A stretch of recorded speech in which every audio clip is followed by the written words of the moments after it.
राधे राधे बंधुओं, YouTube channel भक्ति गीत वर्षा में आपका हार्दिक स्वागत है। भक्तों, आज मैं आपको गंगा अवतरण की कथा का स्मरण कराती हूँ। गंगा जी किस तरह धरा पर आई, कृपया वीडियो में आखिर तक बने रहें। प्राचीन काल में अयोध्या में सगर नाम के राजा राज्य करते थे। उनके केशिनी तथा सुमिति नाम की दो रानियां थी। केशिनी से अंशुमान नामक पुत्र हुआ और सुमिति के 60,000 पुत्र थे। एक बार राजा सगर ने अश्वमेघ यज्ञ किया।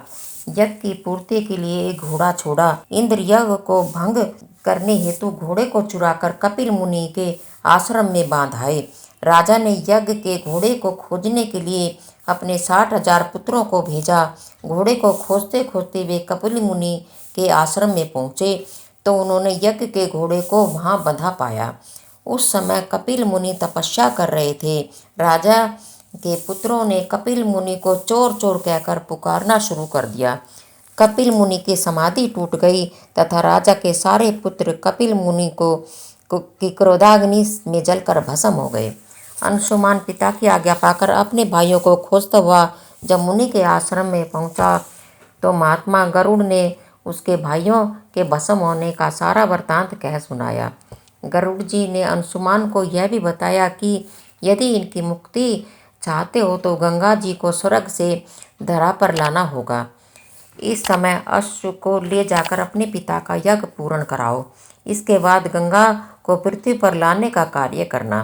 अंशुमान ने घोड़े सहित यज्ञ मंडप में पहुंचकर राजा सगर से सब वृत्तांत कह सुनाया। महाराजा सगर की मृत्यु के पश्चात अंशुमान ने गंगा जी को पृथ्वी पर लाने के लिए तप किया, परंतु असफल रहे। इसके बाद उनके पुत्र दिलीप ने भी तपस्या की, परंतु उन्हें भी सफलता नहीं मिली। अंत में दिलीप के पुत्र भागीरथ ने गंगा जी को पृथ्वी पर लाने के लिए गोकर्ण तीर्थ में जाकर ब्रह्मा जी को प्रसन्न करने के लिए कठोर तपस्या की। तपस्या करते करते कई वर्ष बीत गए। तब ब्रह्मा जी प्रसन्न हुए और गंगा जी को पृथ्वी लोक पर ले जाने का वरदान दिया। अब समस्या यह थी कि ब्रह्मा जी के कमंडल से छूटने के बाद गंगा जी के वेग को पृथ्वी पर कौन संभालेगा। ब्रह्मा जी ने बताया कि भूलोक में भगवान शंकर के अतिरिक्त किसी में यह शक्ति नहीं है कि जो गंगा के वेग को संभाल सके। इसलिए उचित यह है कि गंगा का वेग संभालने के लिए भगवान शिव से प्रार्थना की जाए। महाराजा भागीरथ एक अंगूठे पर खड़े होकर भगवान शंकर की आराधना करने लगे। उनकी कठोर तपस्या से प्रसन्न होकर शिवजी गंगा को अपनी जटाओं में संभालने के लिए तैयार हो गए। गंगा जी जब देवलोक से पृथ्वी की ओर बढ़ी तो शिवजी ने गंगा जी की धारा को अपनी जटाओं में समेट लिया। कई वर्षों तक गंगा जी को जटाओं से बाहर निकालने का मार्ग नहीं मिला। भागीरथ के पुनः विनय करने पर शिवजी गंगा को अपनी जटाओं से मुक्त करने के लिए तैयार हुए। इस प्रकार शिव की जटाओं से छूटकर गंगा जी हिमालय की घाटियों में कल कल निनाद करके मैदान की तरह बढ़ी। जिस रास्ते में गंगा जी जा रही थी उसी मार्ग में ऋषि जहनु का आश्रम था। तपस्या से में विघ्न समझकर वे गंगा जी को पी गए। भागीरथ के प्रार्थना करने पर उन्हें पुनः जांग से निकाल दिया। तभी से गंगा जहनुपुत्री या जाह्नवी कहलाई। इस प्रकार अनेक स्थानों को पार करती हुई जाह्नवी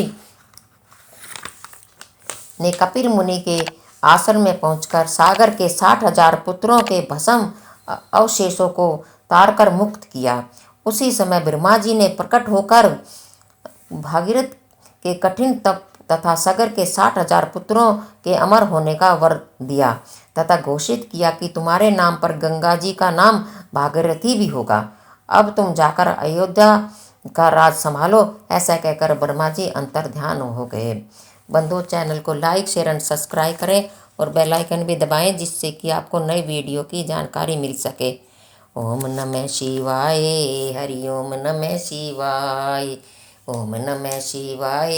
हरि ओम नमः शिवाय। हरि ओम नमः शिवाय। हरि ओम नमः शिवाय। ओम नमः शिवाय। हरि ओम नमः शिवाय। ओम नमः शिवाय। हरि ओम नमः शिवाय। हे हरिओम नमः शिवाय, हरिओम नमः शिवाय, ओम नमः शिवाय, हरिओम नमः शिवाय, ओम नमः शिवाय, हरिओम नमः शिवाय।